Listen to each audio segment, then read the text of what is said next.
দুপুরের তপ্ত রোদে চারদিক যখন খা খা করছে, তখন রান্নাঘর থেকে ভেসে আসা এক অদ্ভুত সুবাসে উপরতন্দ্রা ভেঙে গেল। সুবাসটা চেনা, অথচ ঠিক এই মুহূর্তে একটু অচেনা।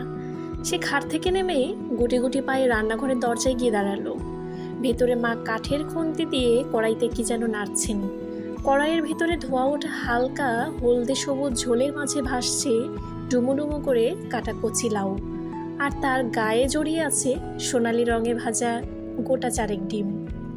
অপু নাক টেনে বলল, মা, গন্ধটা তো দারুণ হয়েছে, এটা কি রেঁধেছ? মা হাসলেন, খুন্তিটা কড়াইয়ের একপাশে রেখে বললেন, আজ লাউ দিয়ে ডিমের ঝোল বানাচ্ছি বাবা, তোর ঠাকুরমার হাতের ভীষণ প্রিয় এক পদের রান্না। লাউ দিয়ে ডিম? অপুর কপালে কিছুটা বিস্ময়ের ভাঁজ পড়ল। সে সাধারণত লাউয়ের ঘন্ট বা ডিমের চর্বি চোষা ঝোল খেতেই অভ্যস্ত। এই দুয়ের মেলবন্ধন সে আগে কখনো দেখেনি। মা বলতে শুরু করলেন, সংসারে সবসময় সব উপাদান একরকম থাকে না রে।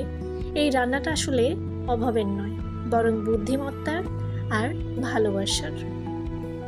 একদিন তো দাদু বাজার থেকে মস্ত একটা কচি লাউ নিয়ে এসেছিলেন, কিন্তু ঘরে কোনো মাছ ছিল না।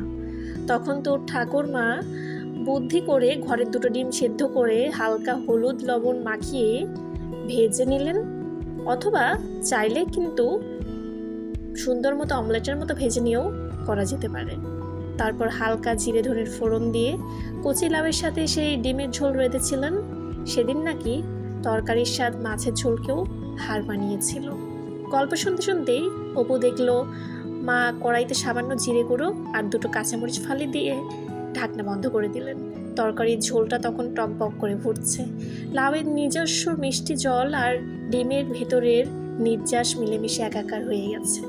ঘণ্টাখানিক পর দুপুরের খাবারের কাঁসার থালায় ধোয়া ওঠা গরম ভাতের পাশে যখন মা বাটি ঢেলে সেই লাউ ডিমের ঝোল দিলেন, অপুর তখন আর তর সইছিল না।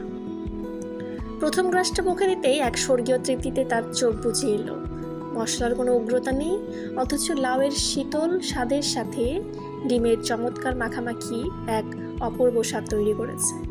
অপু তৃপ্তির ঢেকুর তুলে বলল, মা, দামি মাংসের চেয়েও এই সাধারণ লাউ ডিমের ঝোলটা আজ আমার মন কেড়ে নিয়েছে। মা মুচকে হেসে অপুর পাতে আরও এক কাঁটা ঝোল দিয়ে দিলেন।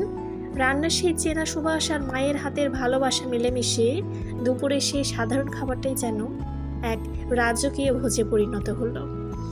দেখতে পেলেন কিভাবে আমি চমৎকার এই রেসিপিটা তৈরি করে ফেললাম। গরমকালে এটি হতে পারে পারফেক্ট। কেমন লাগলো জানাবেন।